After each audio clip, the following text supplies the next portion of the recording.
Yang Explorer. Saya Aunty Lily akan bersiaran bersama dengan anda hari ini. Apa khabar anak-anak di rumah?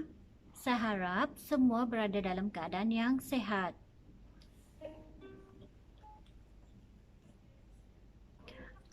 Aunty Lily akan bersama dengan anda hari ini dengan menyampaikan satu cerita yang sangat menarik.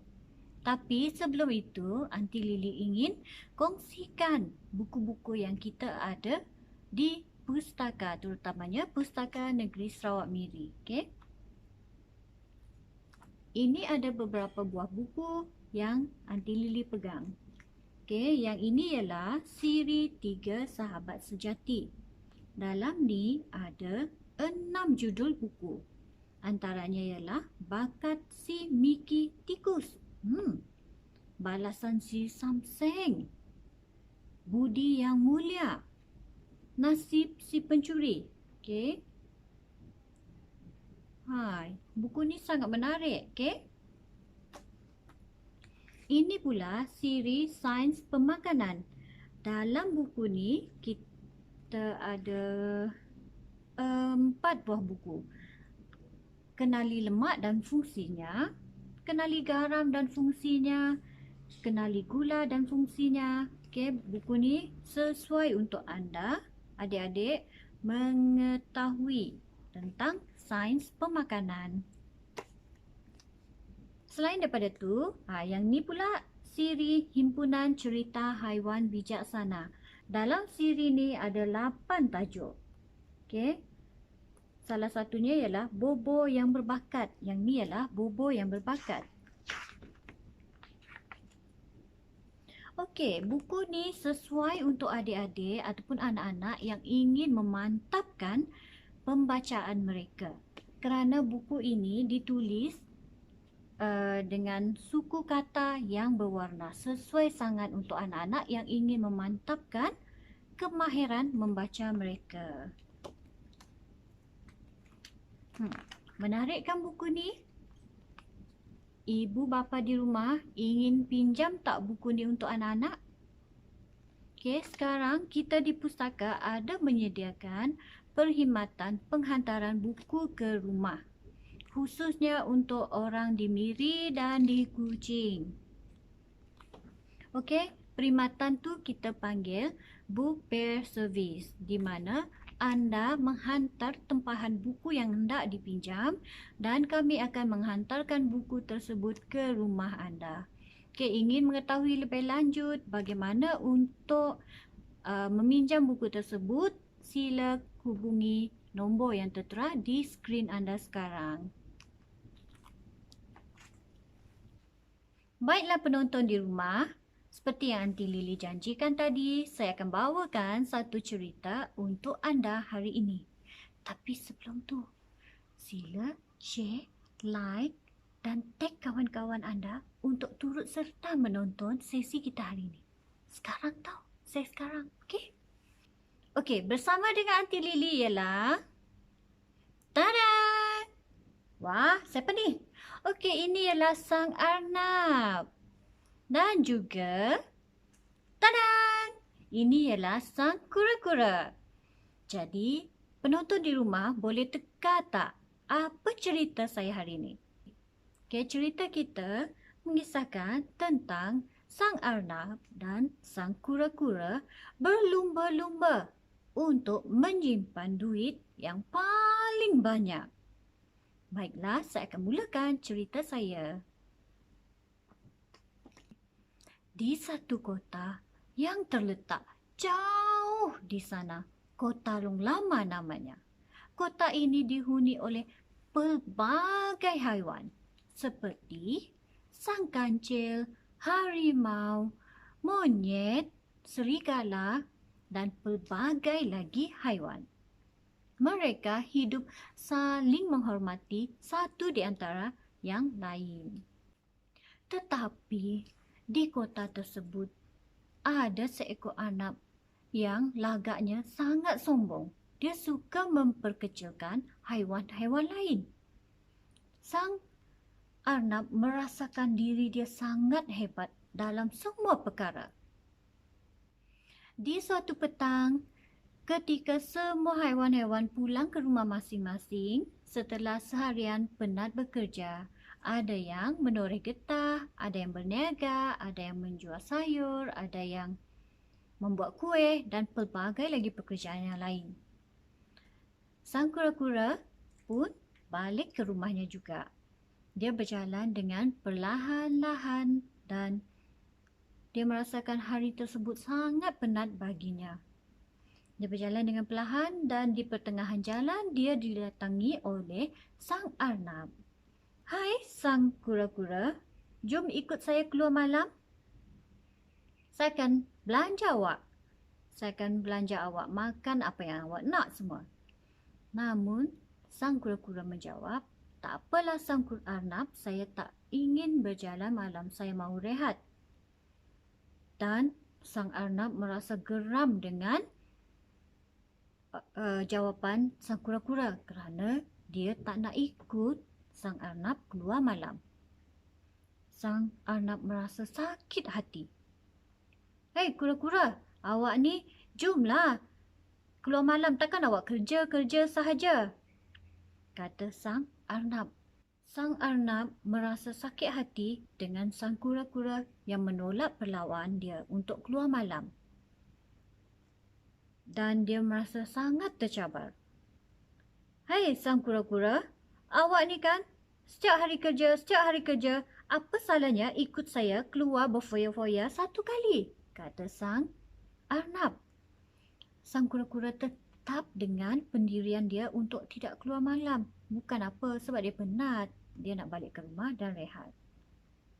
Namun, sang arnab tetap tidak puas hati. "Awak ni kan sang kura-kura, awak setiap hari kerja pun bukan boleh banyak duit awak tu. Dengan duit sedikit awak tu, apa je awak boleh buat?"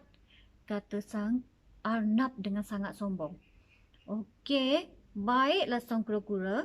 Kita berlumba untuk masa setahun. Saya nak tengok berapa banyak duit awak dapat." Sang arnab bercakap begitu sebab dia masih sakit hati dengan jawapan sang kura-kura tadi. "Apa awak cakap ni sang arnab?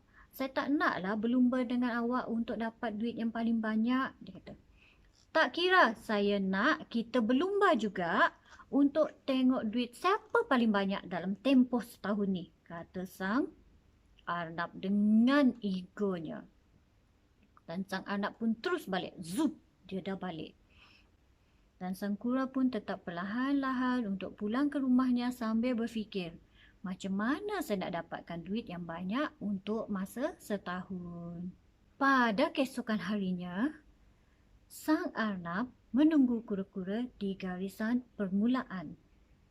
Haiwan-haiwan lain turut datang menyaksikan perlumbaan di antara sang arnab dan sang kura-kura.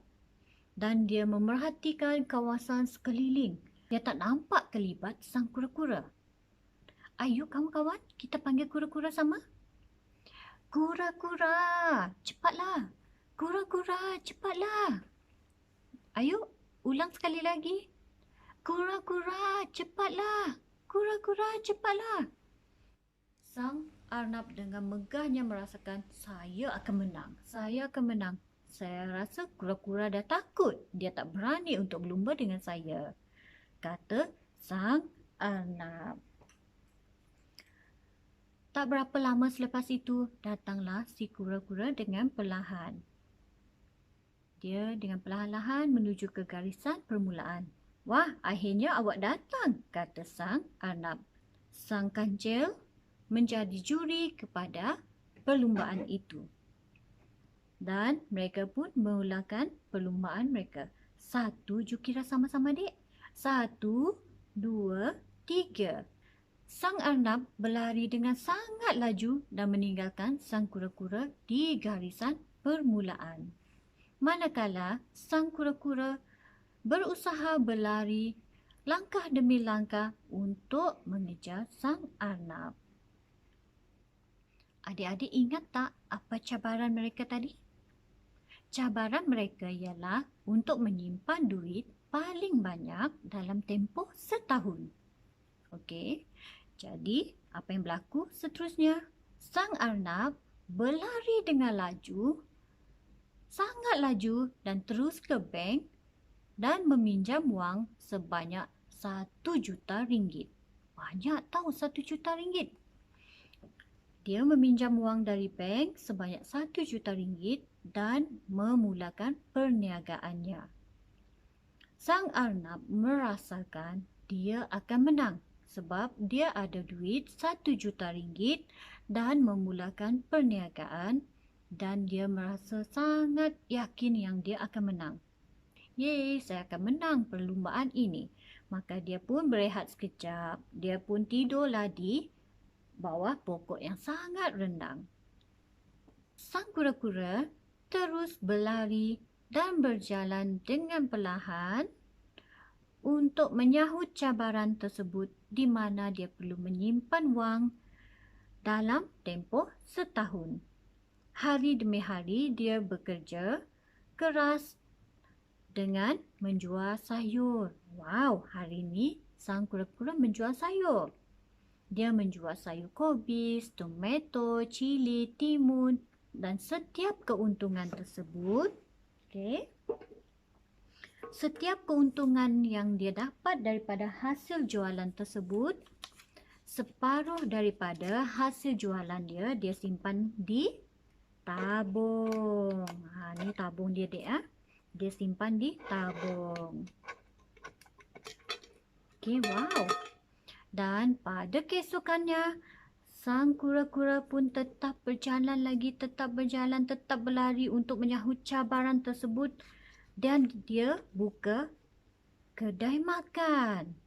Dia menjual makanan yang sangat enak dan setiap keuntungan yang dia perolehi, dia simpan dalam bank. Tengok, dia dapat lagi duit dan dia simpan dalam bank dan dia simpan setiap hasil jualan dia, setiap keuntungan yang dia dapat di dalam bank. Pada keesokan harinya, sang kura-kura pun menjual lagi. Adik nak tahu tak dia jual apa? Dia jual barang yang boleh dikitar semula. Apa barang yang boleh dikitar semula, dek?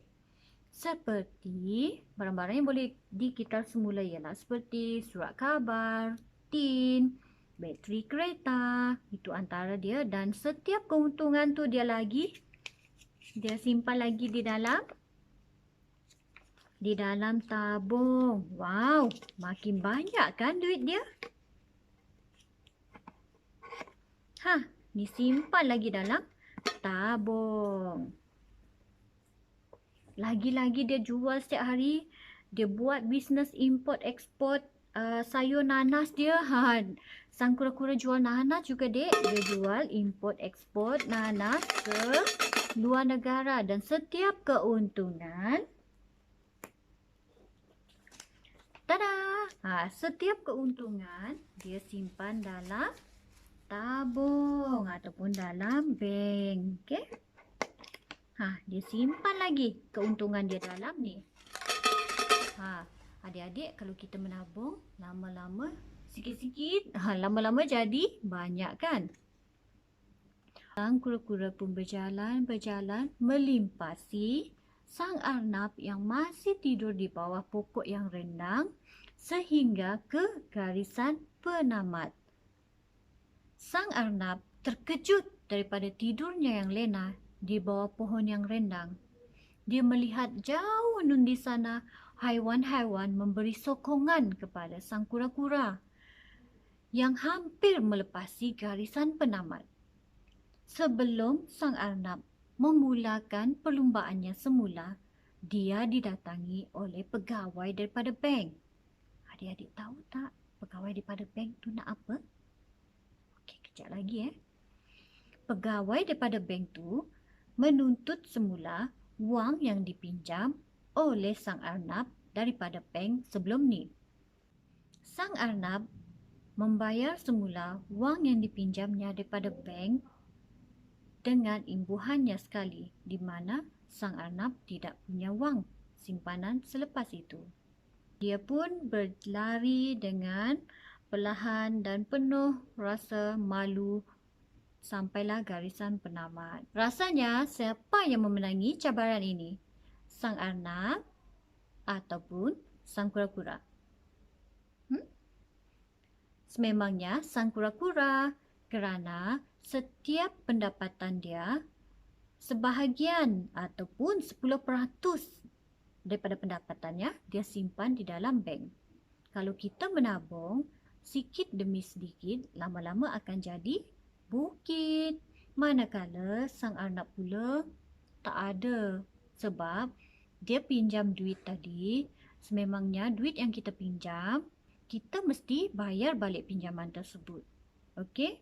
Maka sang arnab tidak dapat menyimpan apa-apa. Jadi pengajarannya dalam cerita ini, adik-adik mulalah menabung dari sekarang. Kerana sedikit demi sedikit yang kita simpan dari sekarang, dia akan jadi banyak pada kemudian hari. Jadilah seperti sang kura-kura. Walaupun kita simpan sedikit demi sedikit, tapi lama-lama akan jadi banyak. Itu sahaja cerita yang Aunty Lily ingin kongsikan pada sesi kali ini. Sehingga kita berjumpa lagi. Bye!